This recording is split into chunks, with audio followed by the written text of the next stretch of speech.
में तेरे, मिट्टी मिट्टी में तेरा खून, ऊपर अल्लाह नीचे धरती बीच में। हेलो एवरीवन, कैसे हैं आप लोग? आई एम एस के उस्मान। Good evening everyone. ठीक है आप लोग? खुश हैं जी सब लोग? चलिए कमेंट कीजिए सब लोग। कोई दिक्कत नहीं ना? मन से थोड़ा कीजिए, आधा मन से नहीं, पूरा मन से कीजिएगा तभी कोई चीज़ पूरा होगा। आधा मन से कीजिए तो आधा ही रह जाएगा अधूरा।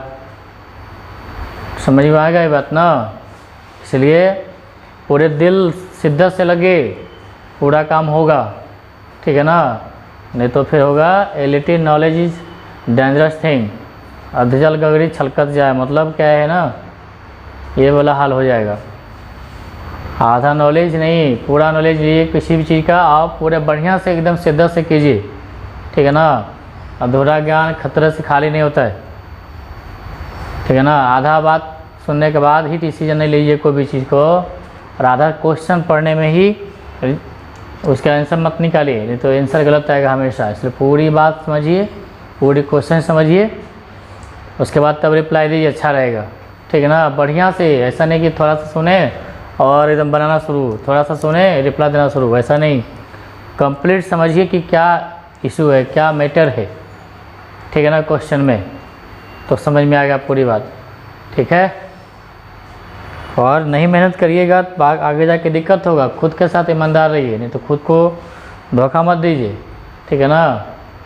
मेहनत कीजिएगा, सब कुछ ठीक हो जाएगा। और ईमानदारी से कीजिए। किसी ने सच ही कहा है कि तुम धोखा खा लो पर किसी को धोखा मत देना। याद है ना? क्योंकि धोखा खाने वाला इंसान ना संभल जाता है, और धोखा देने वाला सब कुछ खो देता है। समझ में आ गई? इसलिए पढ़ाई कीजिए, खुद को धोखा मत दीजिए। ठीक है ना? समझ जाइए अच्छे से और तैयारी कीजिए। आपको लगता है कि हम पढ़ाई नहीं कर रहे हैं, बहुत अच्छा कर रहे हैं, ठीक है ना, आज उसको पढ़ाई को धोखा मत दीजिए, आप खुद को धोखा दे रहे हैं। इससे तैयारी कीजिए मेहनत से। ठीक है? चलिए इसी सामान के साथ चलिए आगे बढ़ते हैं।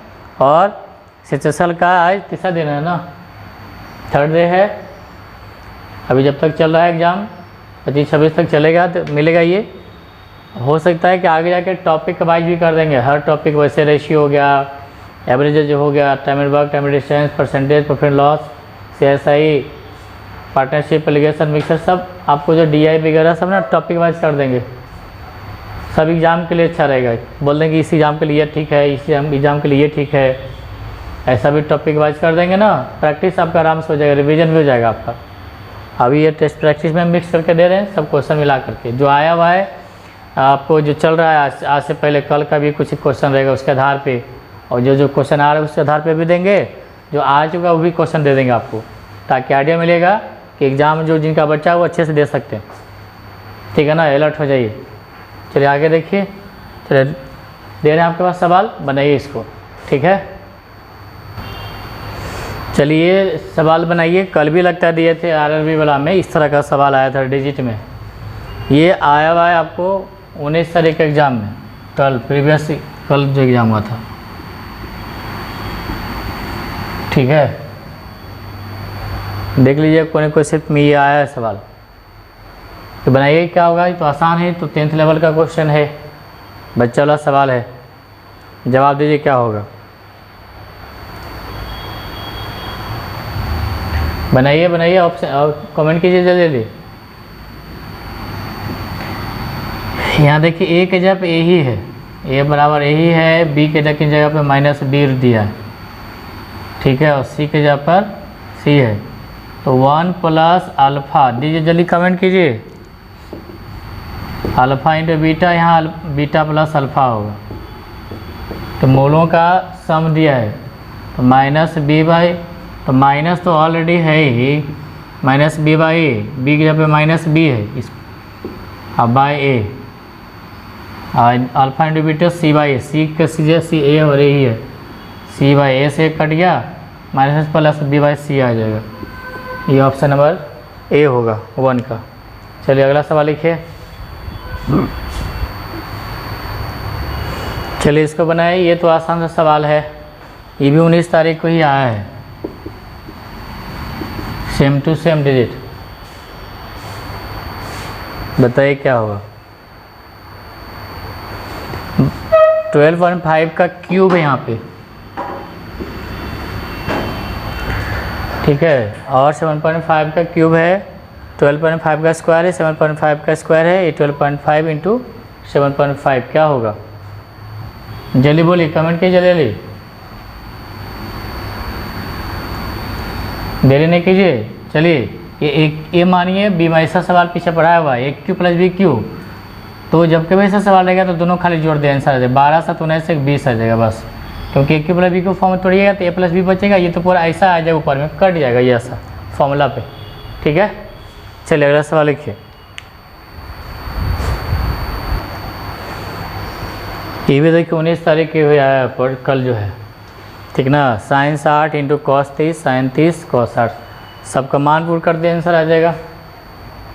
नहीं तो फॉर्मूला भी होता है सीधा, इसको ए मानिए इसको बी मानिए, ए और B, sine A into cos B, cos A into sine B, sine A plus B हो जाएगा, ए के plus B, sine 90 degree, sine 90 degree का मान कितना होता है 1, ठीक है।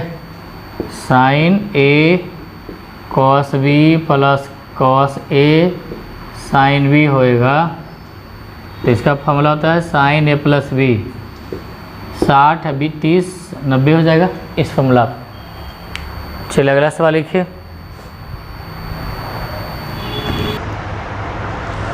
हो गया, ये बनाइए 29 के पावर 41 है प्लस 37 पावर 41 को 33 से डिवाइड करने पे रिमाइंडर क्या बचेगा। रिमाइंडर ऑनलाइन पढ़ा चुके हैं ऑलरेडी, ये आया है सेकेंड शिफ्ट में आया है 19 तारीख को ही, इसके पहले वाला भी सवाल दिए थे सेकेंड शिफ्ट में आया था, ठीक है। तो इसको डिवाइड करना 33 से, रिमाइंडर क्या बचेगा आप बताइए, जल्दी बताइए।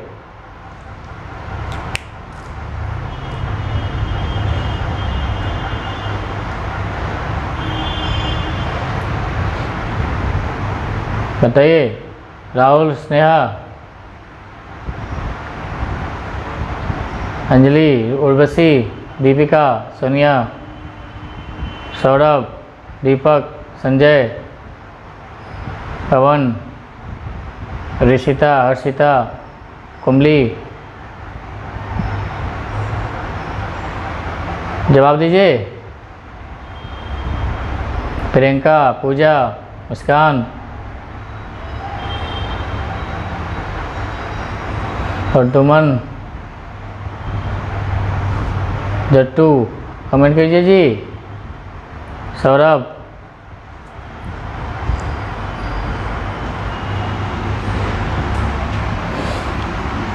चलिए 29 के पावर इतना है या 33 से डिवाइड करना है, तो 33 से डिवाइड करना है, तो अब ये देखिए कि आप ये देखिए कि इससे डिवाइड करना है, पावर में तो बताए थे कि 33 को आप लिख सकते हैं 3 गुना 11, तो 33 गुना 3 में कम कर दिए 2/3, 11 में कम कर 10/11, 11 33 से 10 ने 20, उसके पावर में 20 से भाग कीजिएगा तो 1 बचेगा शेष, यहाँ भी आपको 1 बचेगा शेष, और 33 से भाग करिए, 33 से भाग करेंगे इससे तो -4 आएगा, क्योंकि 29 के पावर 29 होगा, 33 से भाग करेंगे तो 37 है ये, तो +4 बचेगा, तो 4 - 4 0 करें 0 हो जाएगा, 0 से में भाग करें 33 से तो 0 ही आएगा, ये होगा, ठीक है। चलिए अगला सवाल लिखिए। चलिए बनाइए, प्रॉफिट लॉस का सवाल है, ये भी आया हुआ है कल ही के एग्जाम में। एक आदमी 6 रुपये में 8 वस्तु खरीदता है और 12 वस्तु 10 रुपये में बेचा जाता है, उसका प्रतिशत लाभ या हानि ज्ञात करें। बताइए जल्दी सर, बहुत ही आसान सा सवाल है।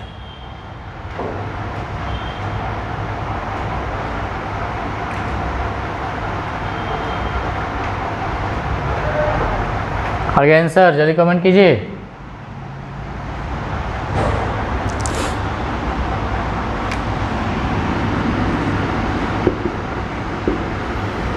6 रुपये में 8 वस्तुओं को परचेज करता है, खरीदता है, और 12 वस्तुओं को 12 थिंग्स को 10 रुपीज़ में सेल करता है, बेचता है। ठीक है, परसेंट प्रॉफिट और लॉस ज्ञात करना है।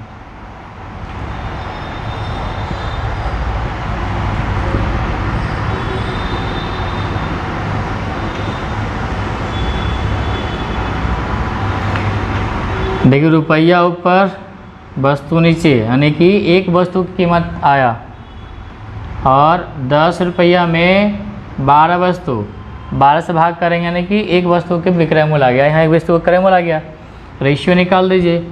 4 दूनी 8, 4 तिया 12, और ये कटेगा 2 तिया 6, तो 3 तिया 9 हो गया 10। अब यहाँ आ गया 9 पे हम खरीदा और 10 में बेचा, तो परसेंट प्रॉफिट हो जाएगा।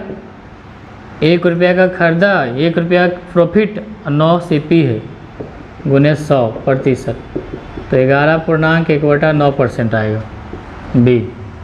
ठीक है, चलिए एक सवाल एकदम बिल्कुल सेम दे रहे हैं, जो कल ने इसी पैटर्न पे बिल्कुल सेम दे रहे हैं, डिजिट चेंज करके आंसर बताइएगा क्या होगा। सेम टू सेम इसी तरह दे रहे हैं।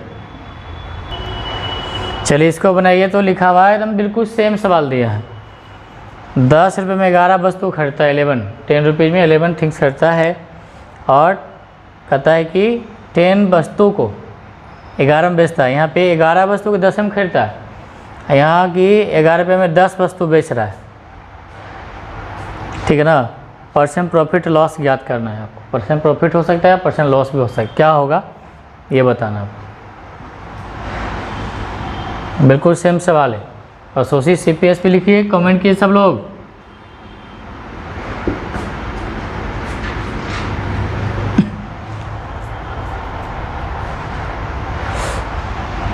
रुपया ऊपर वस्तु नीचे, देखें रुपया पॉकेट में, वस्तु नीचे रहता है, रुपया ऊपर रखिए और बस वस्तु को नीचे रखिए। 11 एक की कीमत आ गई, एक वस्तु की कीमत, यहाँ पे रुपया ऊपर रहेगा और वस्तु नीचे रहेगा, यहाँ पे नहीं कटेगा, तो क्रॉस मल्टीप्लाई करेंगे 100 हो जाएगा, 121 हो जाएगा, तो 21 का प्रॉफिट हो गया।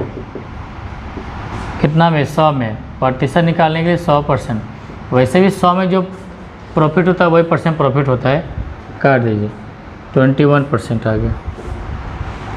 ठीक है, चलिए अगला सवाल लिखिए। चलिए इसको बनाइए। लिखा हुआ है कॉसेक स्क्वायर x बराबर -2 = 0, तो x का वैल्यू क्या होगा? इस सवाल आया हुआ वही 19 तारीख में। ठीक है, क्या होगा आंसर? जल्दी बोलिए।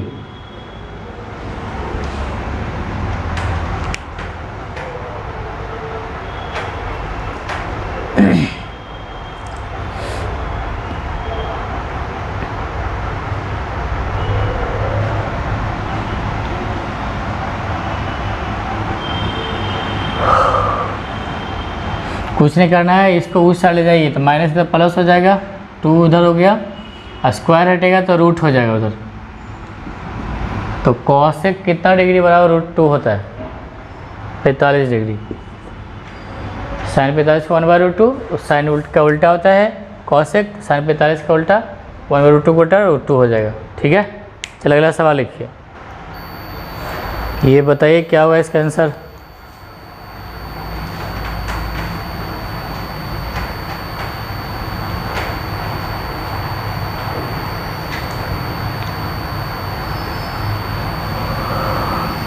ये भी पढ़ाया हुआ है।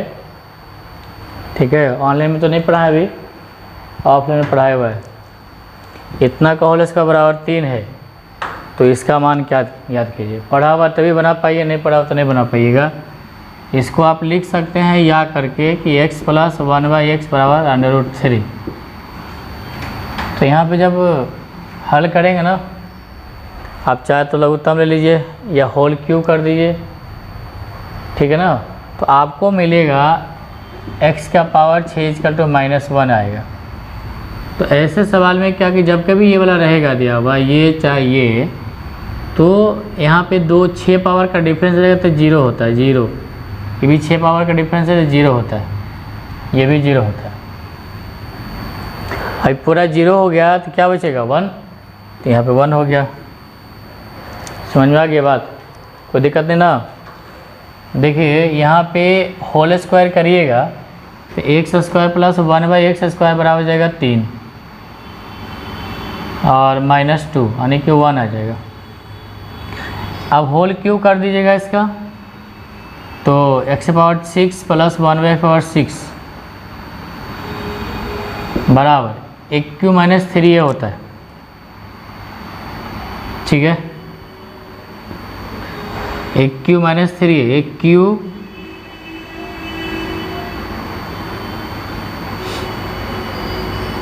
-3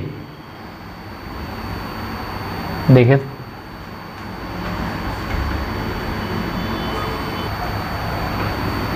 एक क्यू प्लस बी क्यू निकाले काम चल जाएगा।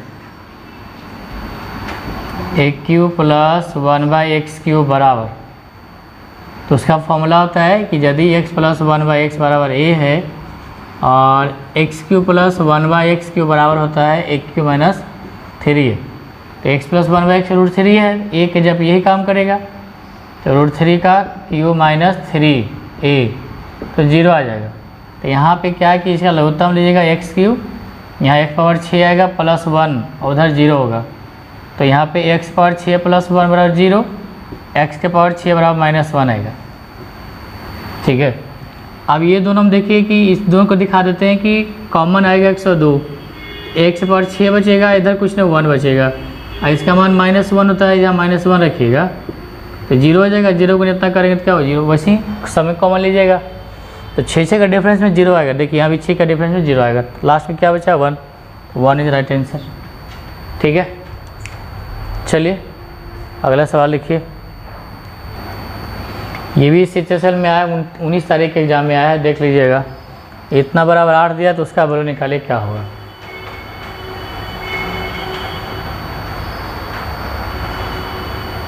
सवाल आया हुआ है और आएगा भी इस तरह का, तो कुछ नहीं करना है। देखिए इसको बचपन के नियम से लघुत्तम ले लीजिए a², तो यहाँ जाएगा a⁻4 प्लस, एक क्वेश्चन में लगे तो मिस्टेक है क्या, यहाँ पे 2 होना चाहिए, यहाँ पे 2 है, संशोधन कर लीजिए, यहाँ पे 2 होगा। आप बताइए आंसर क्या होगा, इतना तो बता दिए आंसर तो आ जाना चाहिए इतना में, यहाँ पे 2 होगा तब होगा। चलिए देखिए, तो यहाँ पे 2 आएगा बराबर 8, तो a⁻4 प्लस 2 बराबर 8a² आएगा। तो यहाँ पे आप लिख दीजिए, इसके बदले में यहाँ पे आया है 8a², दोनों मिला के 16a² हो जाएगा। a² से कट गया, 8 × 72 8 × 16, 9/2 यानी 4.5 आएगा। ठीक है, चलिए अगला सवाल लिखिए।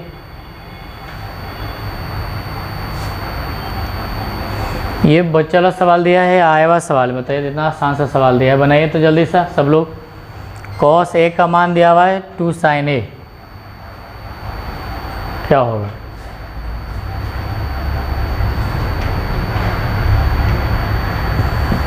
कुछ नहीं करना है इससे, आप इधर ले आइए साइन को, cot हो जाएगा। cot a बराबर 2, ये होता है b/p, h निकालिएगा तो √5 आएगा। cos a के मान होता है h/p, h का मान √5, p का मान 1/5 आ जाएगा। ठीक है, तो बच्चा वाला सवाल था 10। अगला सवाल लिखिए। चलिए सवाल बनाइए। 19 तारीख के तीसरा शिफ्ट में, थर्ड शिफ्ट में आया है, इवनिंग शिफ्ट में, क्या होगा। ये तो सीधा फॉर्मूला पे इतना बराबर 4 है तो इसका वैल्यू क्या होगा। तो जो इसका है निकालिए, कमेंट कीजिए जल्दी जल्दी।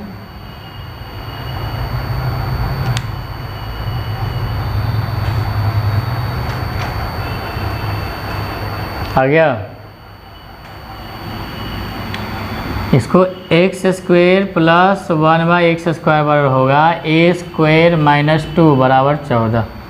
एक बार फिर इसको इसी को कर दिए, x का पावर 4 आ जाएगा, फिर x पावर 4 आएगा, तो फिर 14 का स्क्वायर -2, 196 से 2 194 आएगा। ठीक है, ऑप्शन नंबर बी। चलिए अगला सवाल देखिए। देखिए तो ये एवरेज का सवाल, एवरेज एज का, पिता और पुत्र की वर्तमान एज का क्वेश्चन है। फादर और सन की प्रेजेंट एज का रेशियो दिया है 15:8। 6 साल पहले 6 ईयर अगो देयर एज का रेशियो, उनके रेशियो जो है अनुपात में है 13:6 है, 13:6 है। 6 साल पहले का प्रेजेंट एज का रेशियो यह है 6 साल पूर्व, 6 ईयर अगो का रेशियो दिया है दोनों का 13:6। पिता की यानी फादर की वर्तमान प्रेजेंट एज पूछ रहा है, क्या होगा जल्दी बताइए। तो ये फादर हो गया, सन हो गया, वर्तमान एज हो गया 15:8। 6 साल पहले यानी 6 साल माइनस चले जाइएगा 13 और 6 का, यही। चलिए ये वर्तमान है और 6 साल पहले का कितने का डिफरेंस है? 2। ये भी 2 का डिफरेंस है। तो कितना साल इधर कितने का डिफरेंस है? 6 साल का।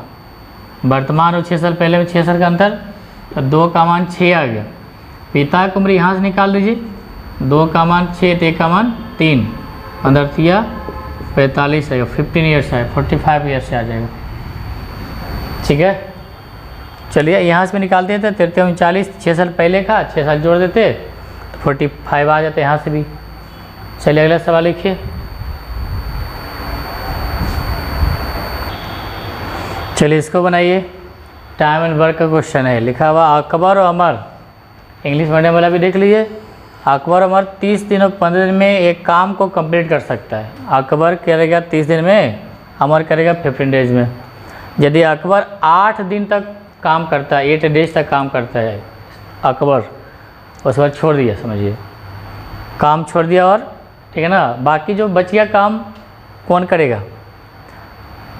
अकबर के अलावा अमर करेगा। तब बताइए शेष काम जो है कितने दिन में पूरा होगा अमर के द्वारा, समझिए ये निकालना है। तो अकबर जो है 30 दिन में करता है और अमर जो है 15 दिन में पूरा करते हैं। चलिए बनाइए सब लोग, ये तो आसान सा सवाल है। क्या होगा इसका आंसर?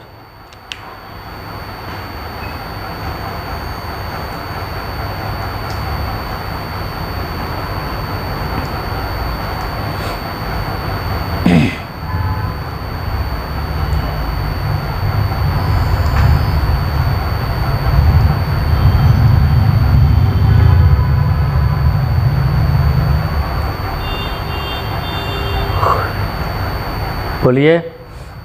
कुछ नहीं करना है, दोनों का एलसीएम लीजिए 30। ये क्वांटिटी ऑफ वर्क आता है, टोटल काम, ठीक है ना। 30 से 30 भाग करेंगे तो 1 आएगा। अब 15 से भाग करें 30 में तो 2 आएगा। तो अकबर जो है कहता है कि अकबर 8 दिन काम कर लिया, तो अकबर 1 दिन में ये काम इफिशिएंसी होता है, 1 दिन में एक काम, तो 8 दिन में 8 काम कर लेगा, 8 × 1। शेष काम कितना बच गया? 22 दिन। अब शेष काम तो अमर करेगा, 22 दिन, 22 काम बचा हुआ है, इसकी क्षमता 2 है, भाग कर दीजिए तो 11 दिन आ जाएगा। शेष काम यही 11 डेज में करेगा। ठीक है, चलिए अगला सवाल लिखिए, बताइए। चलिए इसको बनाइए। दिया गया कि इन द गिवन फिगर, दिए गए चित्र में A B A C E F circle के टेंजेंट है। ए बी ए सी और ई एफ टेंजेंट दिखा रहा है सर्किल का, स्पर्श लिखा है, जिसमें ए सी का वैल्यू दिया है, डी का वैल्यू दिया हुआ है। समझिए कि ए सी का मान दिया हुआ है कितना? 15 सेंटीमीटर, और डी का मान 3, डी ई ये वाला 3 दिया हुआ है। तो आपसे पूछ रहा है ए ई का वैल्यू क्या होगा, ये बताइए। तो जो सर्किल पढ़ेंगे वही बताएंगे। ये भी आया हुआ 19 तारीख के एग्ज़ाम का ही, बहुत अच्छा सवाल है, इसलिए दे दिए। ये किसी भी सर्किल में आप टेंजेंट खींचिएगा तो ये बराबर ये होता है, ए बी सी, ये दोनों बराबर होगा, चाहे टेंजेंट कैसे भी हो, छोटा सा क्यों नहीं हो, ऐसे भी रहेगा तब भी ये बराबर ही। तो यहाँ पे क्या है, AC जितना होगा वही AB होगा, तो ये भी आपका 19 हो गया। और DE के जो बराबर यहाँ टेंजेंट, ये वाला भी टेंजेंट 3, तो ये भी 3 होगा, पूरा 19, ये 3, तो इधर क्या बचा, नहीं 19 नहीं 15 है, ये 15 तो ये 15 होगा, यहाँ तक 3 हो गया, ये 3 तो ये भी 3 होगा, स्पर्श रेखा कारण से बाहर बिंदु है, तो 15 में 3 घटे 12 आ जाएगा। बहुत आसान सवाल है, ये आंसर होगा। चलिए अगले नेक्स्ट क्वेश्चन लिखिए। बहुत से आसान से सवाल है, इजी है काफ़ी।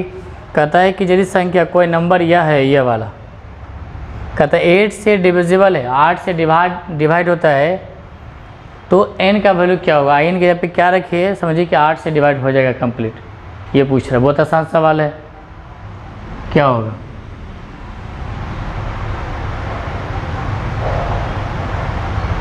तो बहुत ही आसान सवाल है, जल्दी बोलिए, कमेंट कीजिए।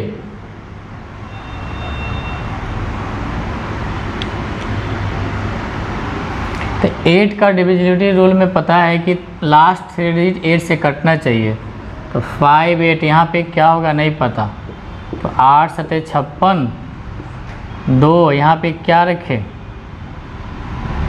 तो 8 ये 24 होगा, 4 रख दीजिए, कट जाएगा। यहाँ पे 4 होता तो 4 आंसर हो जाएगा। बहुत आसान सा था सवाल।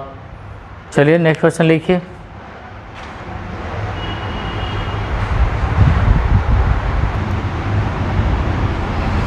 ये सिंपल सा बच्चा वाला सवाल दिया है, ये भी आया हुआ कल ही वाला सवाल में 19 तारीख के एग्जाम में।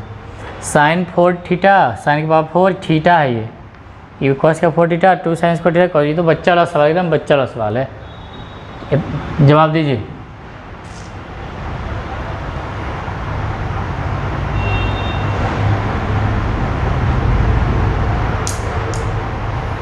ये फॉर्मूला लगा दीजिएगा तो आ जाएगा sine square theta plus cos square theta का होल स्क्वायर होगा, इतना बराबर। इसका मान क्या होता है 1, तो 1 का स्क्वायर क्या होगा 1, ठीक है।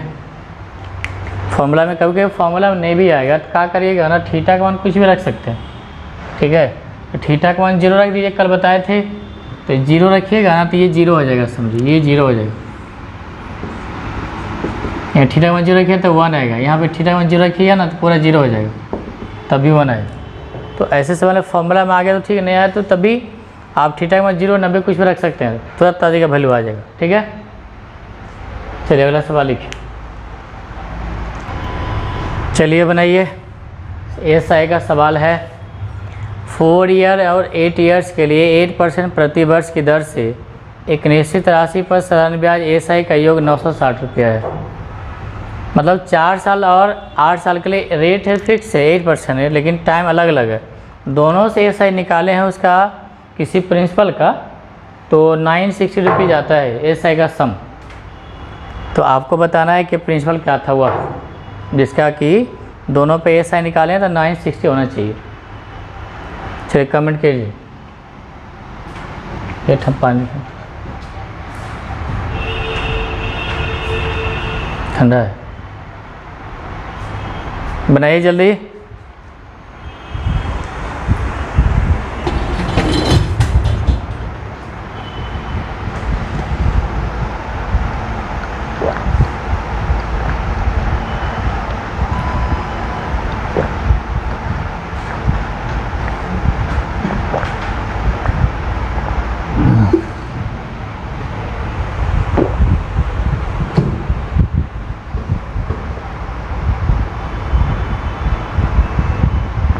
कितना आया? बहुत ही सिंपल सवाल है। रेत हम दिख रहे हैं वहाँ से नहीं,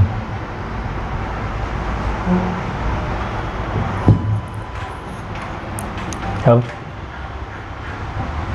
दिख रहे हैं।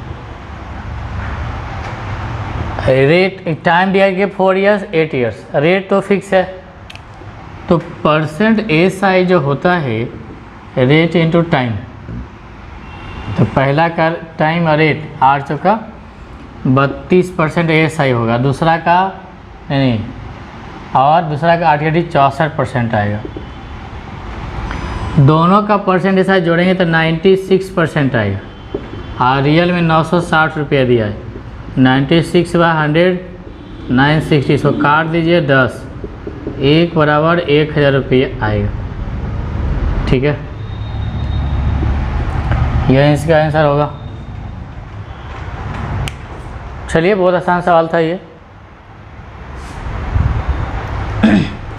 चलिए बनाइए। तो लिखा पर डे 5 आवर्स काम करने वाले 10 पर्सन्स द्वारा 300 रुपये अर्न किया गया।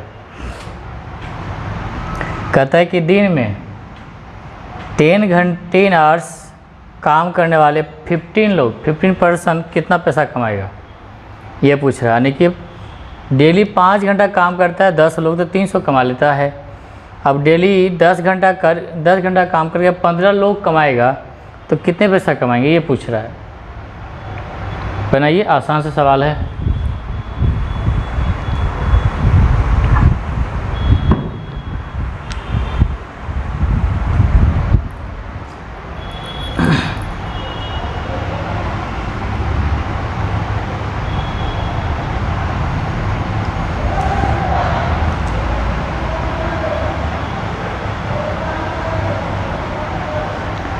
चलिए बोलिए, आप इस पे लगा सकते हैं MDH/W, ये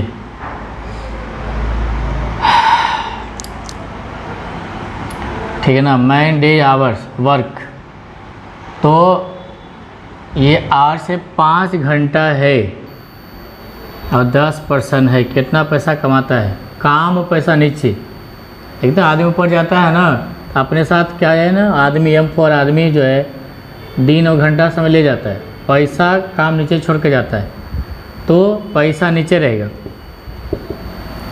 अगले बार 10 घंटा 15 लोग कितना पैसा कमाएगा यह नहीं दिया, इसी को हल कर लीजिए।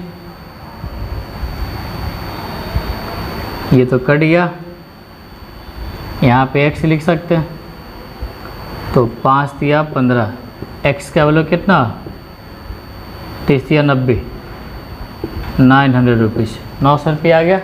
ठीक है, चलिए नेक्स्ट क्वेश्चन लिखिए। चलिए इसको बनाइए। तो प्रॉफिट एंड लॉस का क्वेश्चन है, देखने में लग रहा है बहुत बड़ा है, ये बहुत ही आसान सा सवाल है। एक वस्तु है, कोई वस्तु है, कोई थिंग्स 9000 रुपये में सेल किया जाता है, बेचा जाता है, उससे नुकसान होता है, उससे जो होने वाला लॉस है यहाँ पे 12000 है। 12,000 पर बेचने पर होने वाला लाभ के बराबर है। मतलब 9000 में यदि उसको सेल करता है, उससे जो नुकसान होता है, लॉस होता है, उतना ही 12000 रुपये पे 12,000 रुपये में बेचने पर, सेल करने पे जो प्रॉफिट होता है दोनों इक्वल होता है। जैसे 50 रुपये का लॉस इसमें तो 50 रुपये का प्रॉफिट होता है, यह कह रहा है। तो कहता है वस्तु का सेलिंग प्राइस क्या होगा यदि उसी वस्तु पर 20% प्रॉफिट बेचे, तो यदि उस वस्तु पर 20% लाभ हो तब क्या होगा, उस वस्तु का SP पूछता है। बड़े मतलब बनेगा, अदरवाइज नहीं बनेगा। चलिए कोई बात नहीं, देखिए वैसे जवाब दीजिए, कोई है तो। कोई anybody else you can do solve, you can solve this question.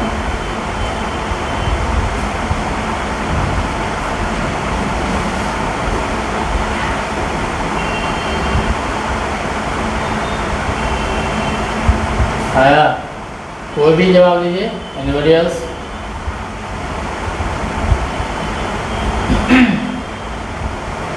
चलिए जल्दी कमेंट कीजिए कि आंसर क्या होगा। 9000 में सेल करने पर उसको मान लेते हैं 1 रुपीज़ का लॉस होता है, वही 12,000 रुपीज़ पे सेल करने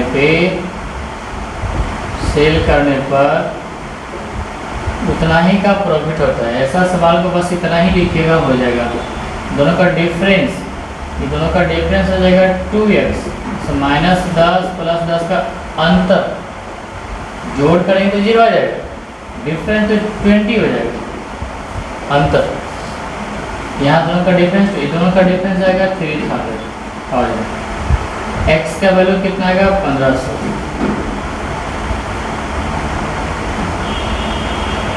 ठीक है।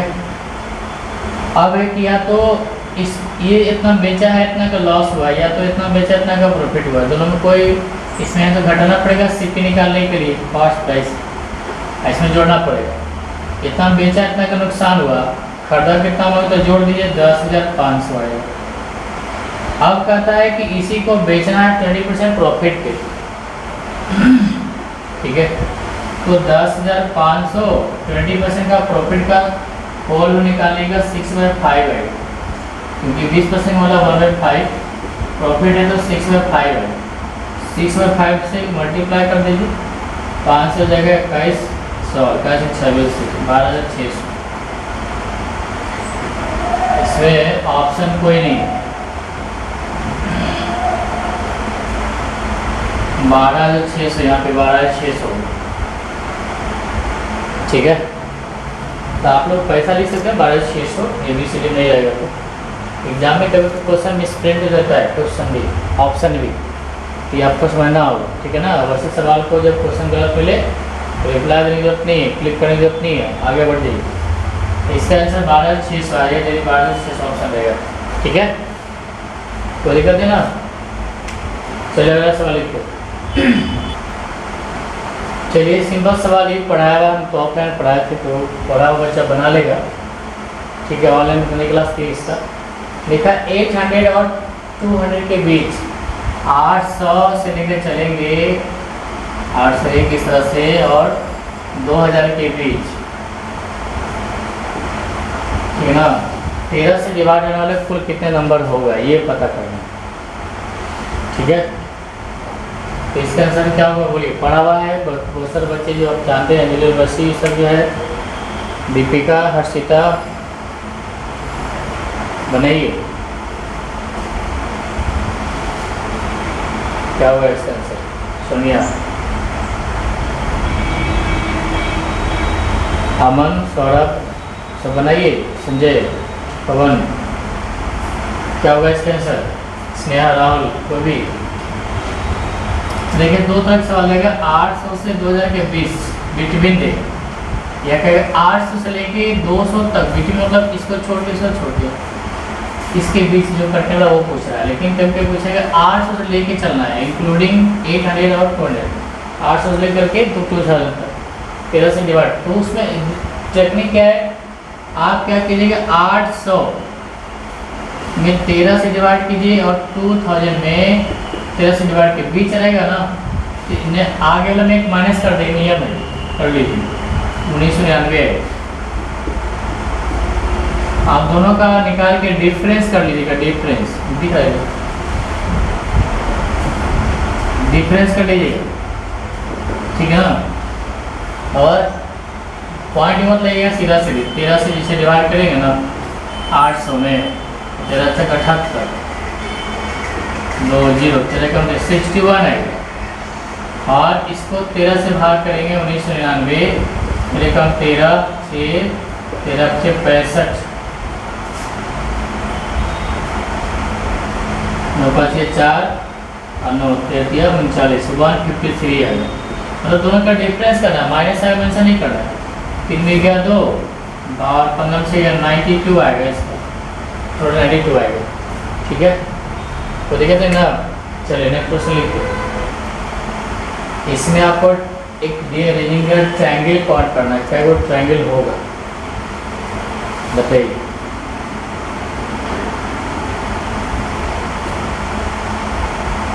पता कीजिए कि इसमें ट्रायंगल कुल कितने बन सकता है, कितना है टोटल।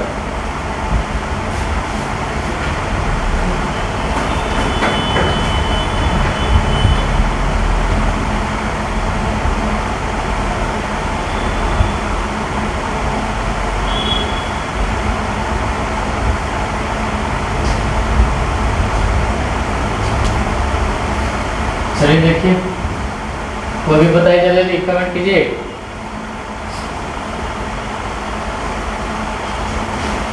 ठीक है, जब भी वैसा रहेगा ना इसमें नाम नहीं कर दे 1 2 3 4 5 6 7 8 इसका डबल कर दे तो 16 तो इसके अंदर हो गया।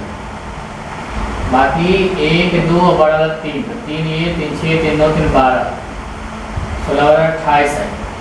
लेकिन ध्यान दें कि जब ये जैसे ही जुड़ता है ये एक बन जाता है नया ऐसे 1 2 तो ये 2 हो गया, फिर से 10 से 2 इधर होगा 2 इधर तो 8 और जोड़ लीजिए 28 8 36 ये ऑप्शन होगा। ठीक है, चलिए अगला सवाल लिखिए। चलिए इसको बनाइए, बहुत आसान है। x + y 119 दिया है और x × y 111 दिया। आपसे पूछा 1/x क्या हुआ 1/5 का। देखने तो लग रहा है कि ट्विस्ट है, लेकिन बहुत ही आसान सवाल है।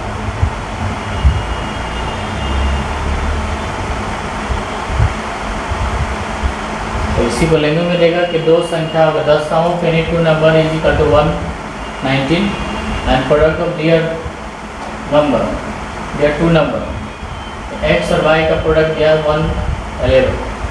तो आपसे पूछ रहा है कि रेसिप्रोकल या इन्वर्स ऑफ दैट नंबर। ठीक है, ये कुछ दे देगा। दो संख्या के योग पर 119 है, दोनों के गुणनफल 111 है, उस संख्या के व्युत्क्रम का योग क्या वैसे दे देगा लैंग्वेज में। तो यही सवाल है, कुछ नहीं करना है, इसको एलसीएम ले लीजिए जल्दी से। इससे बात करेंगे तो x करेगा y यहाँ पे आएगा +x और x + y का मान दिया 119 और x × y 111 दिया। ये आंसर होगा, बहुत आसान था। अगला सवाल लिखिए।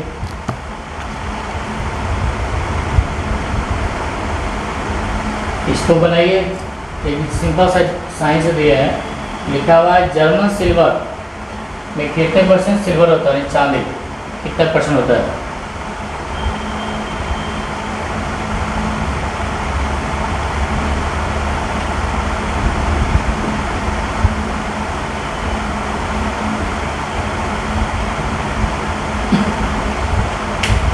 जर्मन सिल्वर में कितने % सिल्वर होता है ये बताना। देखिए एक ट्रिक बताते हैं, मैं पूछता है कि जर्मन सिल्वर में क्या क्या चीज मिल के बना होता है। तो देखिए लिखे हैं ज सीता जनी। ठीक है, तो ज से जनक, ये जनकों में सीता जन्म ली, ऐसे याद रखिएगा। ठीक ना, ज से जर्मन हो गया, सी से सिल्वर हो गया, जर्मन सिल्वर। ठीक है, ज सीता जनी, ता से तांबा हो गया, ज से जस्ता, नी से निकेल हो गया। इसमें सिल्वर होता ही नहीं, इसमें 0% सिल्वर होगा। ठीक है ना, पूछता है कभी कभी जर्मन सिल्वर में क्या क्या एलिमेंट होता है उसमें, तो तांबा, कॉपर, जस्ता, जड़न, जिंक, निकल। ठीक है, तो मन हुआ दे दिए फिलहाल सवाल। चलिए अगला सवाल लिखिए। चलिए इसको बनाइए, गीगा से पूछे हैं, साइंस में दिया है। गन मेटल यानी कि बारूद जो होता है, गन मेटल बारूद में कौन सा अवयव होता है, कौन कौन सा अवयव होता है ये बता रहा है। ये दिया ऑप्शन गन मेटल। ठीक है, इनमें से दिया कौन सा ऑप्शन होगा बताइए ऑप्शन। जी के जैसे पढ़ते हैं ना आप लोग, जी क्या होगा।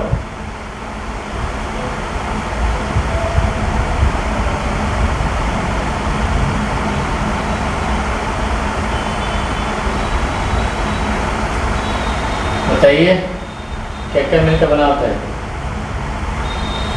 तो गन मेटल लिखा है ना, इसका ट्रिक बताते हैं याद करने के लिए। ठीक ना, गांव में ताज़ा टी, गांव होता है ना, गांव विलेज, गांव में ताज़ा टी, गांव में ताज़ा टी मतलब गांव मतलब हो गया से गन में, गांव के गन में से मेटल, गन मेटल में क्या मिला होता है, ताज़ा, ता से तांबा, Cu कॉपर, जेडन जस्ता, टी से टी नेशन, Cu जेडन नेशन, Cu जेडन नेशन यही होगा। ठीक है ना, याद रखेंगे, जाता है बहुत बार रिपीट किया बहुत सारे एग्जाम में। ठीक है, चलिए नेक्स्ट क्वेश्चन लिखिए।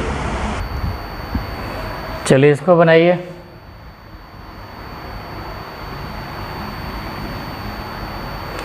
लिखा है चेयर फर्नीचर आयरन मतलब कुर्सी है,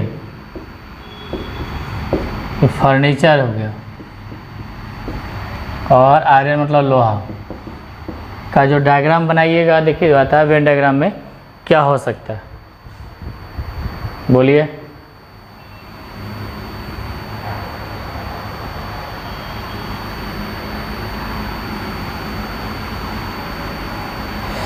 तो देखिए यदि फर्नीचर मानते हैं, फर्नीचर के अंदर चेयर आ जाएगा, और फर्नीचर जो है आयरन है तो लोहा आधा बाहर रहेगा आधा अंदर रहेगा, क्योंकि लोहा का हर सारे लोहा का फर्नीचर ही बने ऐसा कोई ज़रूरी नहीं है। तो ये वाला ऑप्शन में आएगा, ठीक है। तो ऑप्शन नंबर सी आ जाएगा, ठीक है ना। और चेयर जो है कोई ज़रूरी नहीं कि सब लोहा से बनता है, फर्नीचर कोई ज़रूरी नहीं, फर्नीचर में जो सब लोहा के नहीं बनता है कोई ज़रूरी नहीं है, इसलिए ये होगा ऑप्शन नंबर सी, ठीक है। चलिए याद रखिए यहाँ तक, ठीक है ना। Thank you, all the best, good luck, और शेयर कमेंट कीजिए पूरा बढ़िया से, ठीक है ना। थैंक यू, याद रखिए यहाँ तक। चलिए फिर देखते हैं आगे, थैंक यू।